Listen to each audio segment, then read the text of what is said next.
Town tourism members have lost over 2 billion rands and almost 12,000 jobs since December. That's according to a report highlighting how the lockdown has affected the tourism industry. I'm joined by Cape Town Tourism CEO Enver Dumini to chat more on this report. Good morning to you, Enver. Before we break down the report, just quickly explain to me how the survey was conducted. Good morning. So the survey was conducted in two ways. One, through an online survey of the industry, and then actual field work for about 2 weeks in January. All right, so let's go through the findings of the report. I mean, major losses in what was supposed to be a high season in the city. Absolutely. I think if you look at the devastation that we had in the first series of lockdowns, the fact that it happened just at the end of our high season, we were so much looking forward to this high season. And of course, with the announcement of further lockdowns, closure of beaches, alcohol bans, etc., we only had a few businesses really operating at full capacity, and which was a concern for us to begin with. And of course, we could only rely on a cash-strapped domestic market. And at least 57% of our members had indicated that there wasn't enough international demand to help them to get through our traditional high season. And I mean, that is concerning, but I think even more concerning is the fact, yes, they've lost revenue, and averages were between 100,000 to probably around in excess of R1 million for January alone. But that, of course, resulted in job losses. And I think for us, that's the concern. Our members indicated that they lost around average of 9 jobs over that period, purely because they could no longer sustain their businesses. And I think what we should remember is that tourism has definitely been the hardest impacted. But to give it some context, imagine not generating any revenue for your business for almost a year. Wow. Or if you do get a chance, you generate very little revenue. And all that happens is that your cash flows out of your business. And with fairly little government support, it makes it very difficult to keep the lights on, let alone keep the job sustained.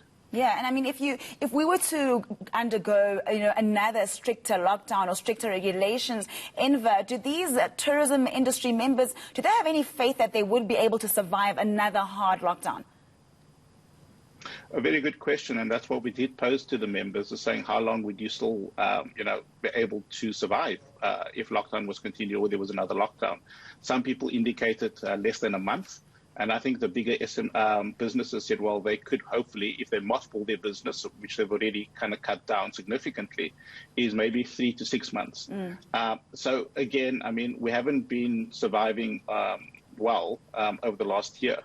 And all we're asking for is, we don't like asking for special favors, but if you look at it, a sector that used to employ in South Africa around 700,000 people is now being decimated, and the recovery road is going to take long, and we are forecasting a recovery probably to pre-COVID numbers would be probably take us 2 to 3 years.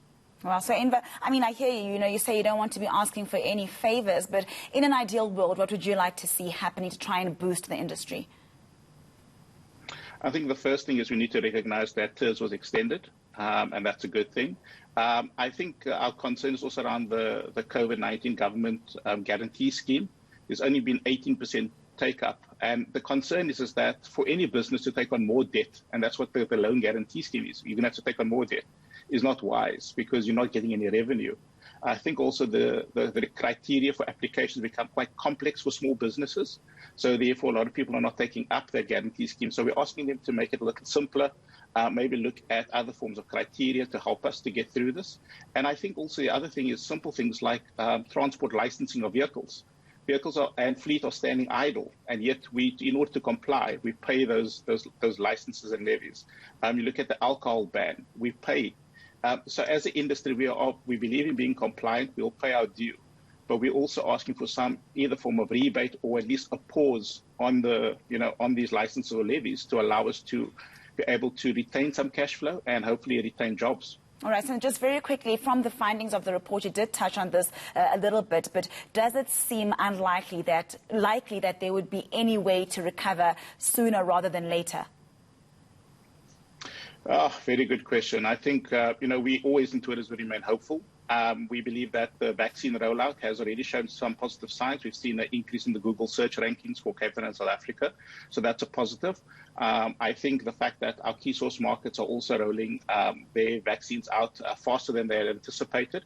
So I think at some stage we're hoping that with organized rollouts, faster rollouts of the vaccine here, will provide an increased level of confidence, and hopefully we can get to this number sooner.